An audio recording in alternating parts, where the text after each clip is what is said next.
Oh boy, got a scary subject to talk about. This one is juicy. It's a juicy topic.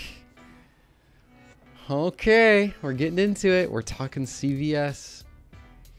If you've been following some of the news lately, you've probably seen a lot of headlines about CVS and what they're doing. Pharmacists are walking out of the stores.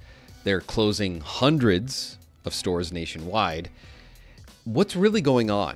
And how did America's largest pharmacy chain end up in this troubled situation? If you're thinking about working there or just want to understand why this healthcare giant is simultaneously growing and shrinking, I think that this video will help explain a little bit for you and maybe whether or not you want to consider getting into this job if you're considering working for them. Let me give you a quick rundown of CVS's journey so that you have got context for how they got to this point. So it started off as consumer value stores in Massachusetts in 1963. No one thinks of that word anymore, so that's why CVS. And trust me, as soon as I'm done with this video, I'm never going to remember what it stands for. Fun fact, when they started, they weren't even a pharmacy. Okay, it wasn't until 1972 that they bought Clinton drugstores that they entered the pharmacy game. The company grew rapidly, basically through acquisitions. But the two biggest moves that transformed CVS, well, the first was buying Caremark in 2007, which is how they're kind of known for today, CVS Caremark, making them the biggest pharmacy benefit manager in the country. Then in 2017, they merged with Aetna, the largest healthcare merger in the US history.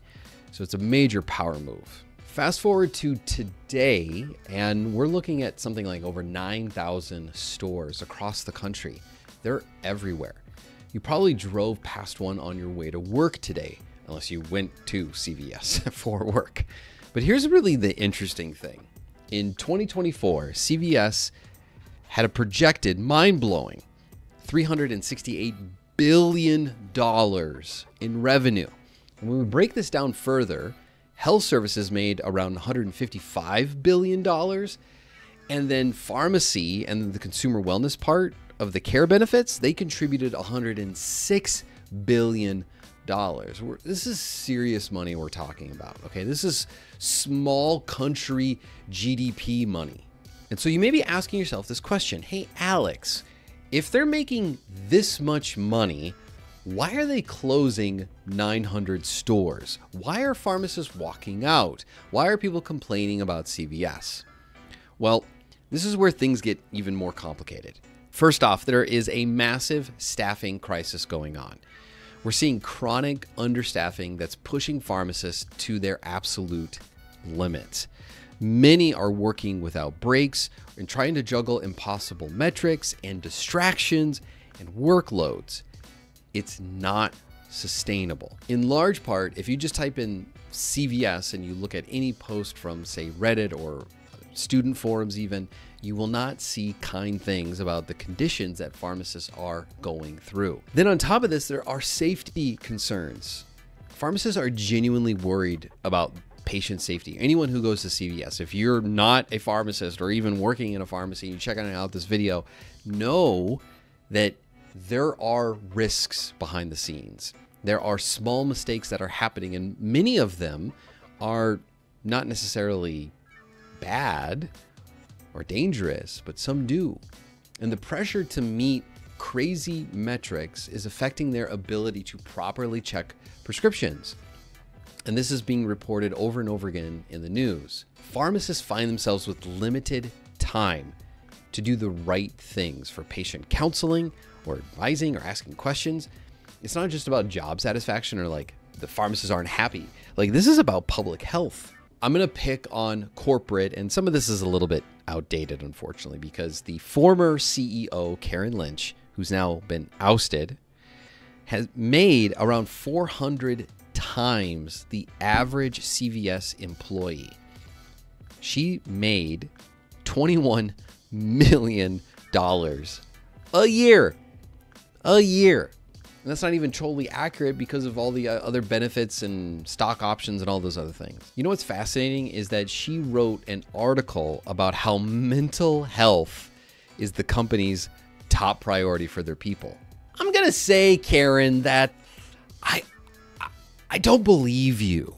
You know, when something is a top priority, it usually means that there are things and actions to back up that claim. For example, in my company, one of our top priorities is client success. And so because of that, I hired someone, Nicole Keenan, to be our client success advocate. Because of that, we are hiring pharmacy professionals to provide expertise in areas where we are lacking. It is a top priority. Just look at what pharmacists are saying. I spent some time looking at reviews from pharmacists about CVS, and I want to share with you some real feedback from you. Some of these aren't as recent, but some of them are really poignant to the point. But you know, first I want to talk about the positive experiences, because not every CVS is awful. Not everyone at CVS is tired and burnt out and miserable. One pharmacist on Glassdoor wrote, "It's a great learning experience with a high volume retail pharmacy." Another said, "It's a good salary, efficient medication admin process." And this is something that sometimes I've heard former CVS employees complain when going to another community chain and saying like, "Oh, this is just not as good." I found this really interesting review on Indeed from someone who said, "Typically very busy, but I almost always work with techs who are quite competent and hardworking. District managers are very supportive and understandable and kind. If you can manage the somewhat chaotic nature of the business and you're goal-oriented, CVS will challenge you in a good way." I think this highlights an important point when considering, frankly, any employer, but particularly the major chains. So much matters. Your future career satisfaction, your job satisfaction, your company satisfaction is so dependent on your leaders. And there are good leaders and people in CVS. I don't want you walking away from this thinking that the whole thing's a wash and no one cares and everything is bad. There are good people here. There are wonderful pharmacists who are giving it their all at these places. But something that you have to be aware of if you want to work at these places is, what are the district leaders like? How do they treat their people? When problems happen, is it brushed under the rug or is it punted to someone else? Because let's get real. There are far more negative things said about this company than positive, especially on Reddit. They paint a very different picture than these reviews. Some direct quotes said, "I just quit working for CVS. It's absolute hell. It's impossible to keep up with the metrics." Another said, "I started at CVS earlier this year and I literally hate it." One caught my eye and said, "I loved working at CVS for the first 6 months. Now it's a waking nightmare." I think this one sums up a lot of the common complaints. Short-staffed, no support, no breaks, never approved for vacation time, no sick leave policy, prioritize drive-through over patient care. Honestly, it reminds me of Burger King. I wish I had an embarrassing picture of me, but I don't. I worked at Burger King for about 1.5 years and it was absolute hell. I got yelled at by very mean people to work quicker just so that we could get rated well on our drive-through time. There was a clock on next to the ceiling that was our drive-through average time, and our store was rated based on this. Not that we received a bonus if we were fast. It was work, work, work, go, go, go, make those Whoppers fast as you can. And that's kind of the same attitude that is happening in a community pharmacy. What the heck? What? Seriously? And on top of that, when people go through a drive-through, they bring some of that energy that they treat the fast food employees the same way as they treat the pharmacy employees. During my pharmacy education, I worked at a drive-through store and I hated it. Anytime I had to help a patient out in that setting, I knew it was awful. There was going to be something bad about it.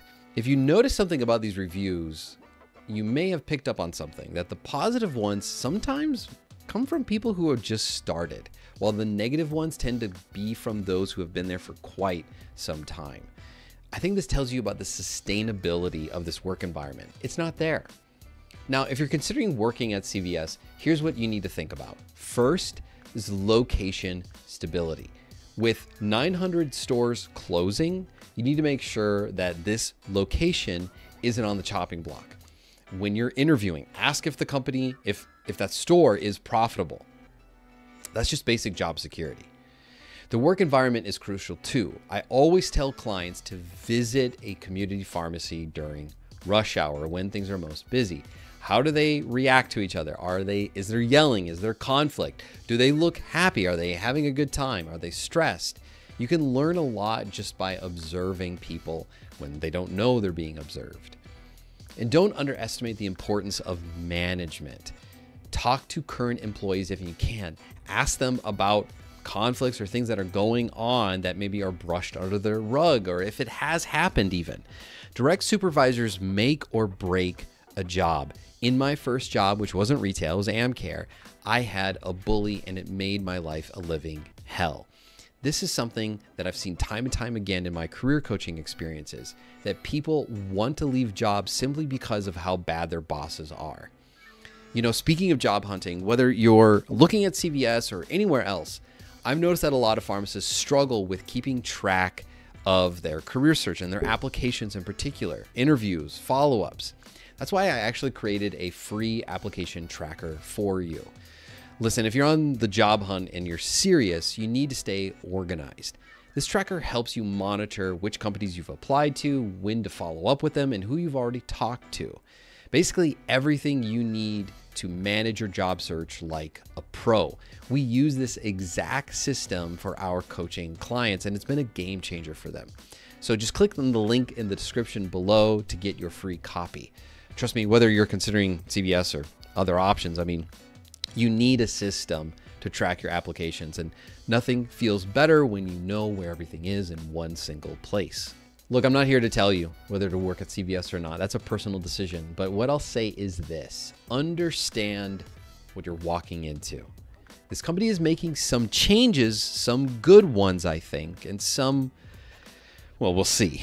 CVS could be a great stepping stone for your career, or potentially even a long-term career if you're able to find a good district, a good manager, or heck, even a department not in that community setting. But you need to go into it with your eyes wide open. Don't let the promise of stability and a good salary blind you to potential red flags.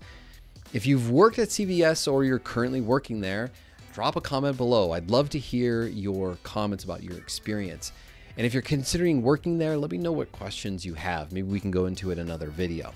Your career is too important to leave to chance. So please make informed decisions and don't be afraid to ask tough questions during the interview. So that's it for this video. If you found this helpful, make sure to hit like and subscribe for more pharmacy career content. So until I see you in the next video, stay curious and take care.